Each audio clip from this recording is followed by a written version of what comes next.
इसी मशीन की exercise number 1.4 इसका क्वेश्चन नंबर 2 है a transformer has a copper loss of 1.5% and reactance 3.5% when tested on load।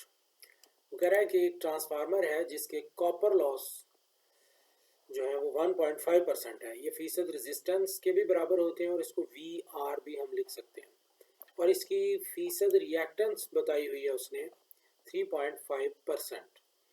इसको VX भी हम लिख सकते हैं। Calculate the full load regulation at, इसने कहा कि फुल लोड पर इसकी रेगुलेशन हमें बतानी है। ए केस में यूनिटी पावर फैक्टर पर, बी में वो कह रहा है कि 0.8 पावर फैक्टर लैगिंग पर और सी में कह रहा है कि 0.8 पावर फैक्टर लीडिंग पर। ये तीनों केसेस में हमें रेगुलेशन बतानी है। चलें इसको हल करते हैं जी। तो सबसे पहले हम इसको यूनिटी पावर फैक्टर पर रेगुलेशन मालूम करेंगे। उसके लिए हम कॉस फाई को जब 1 रखते हैं तो साइन फाई उसका 0 होता है जी। तो रेगुलेशन बराबर होती है VR cos phi plus VX sine phi के। तो VR उसने बताए हुए हैं,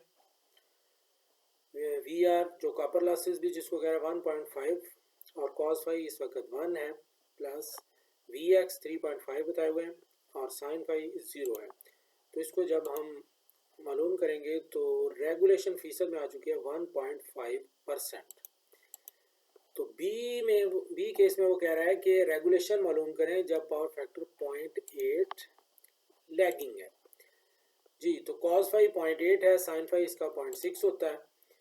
तो रेगुलेशन का वही फार्मूला है VR into cos phi plus VX into sine phi जी। तो VR की वैल्यू 1.5 है, कॉस फाई 0.8 है प्लस VX 3.5 और साइन फाई 0.6 है।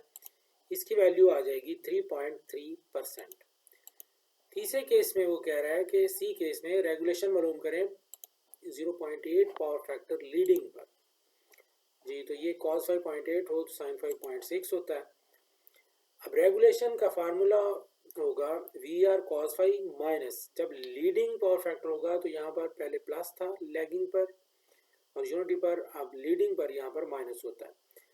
तो माइनस VX साइन फाई, तो वैल्यूज पुट कर देंगे। 1.5 VR है, कॉस फाई 0.8 है, माइनस VX 3.5 है, साइन फाई 0.6 है। तो इसकी वैल्यू जब मालूम की तो ये माइनस 0.9% आ चुकी है।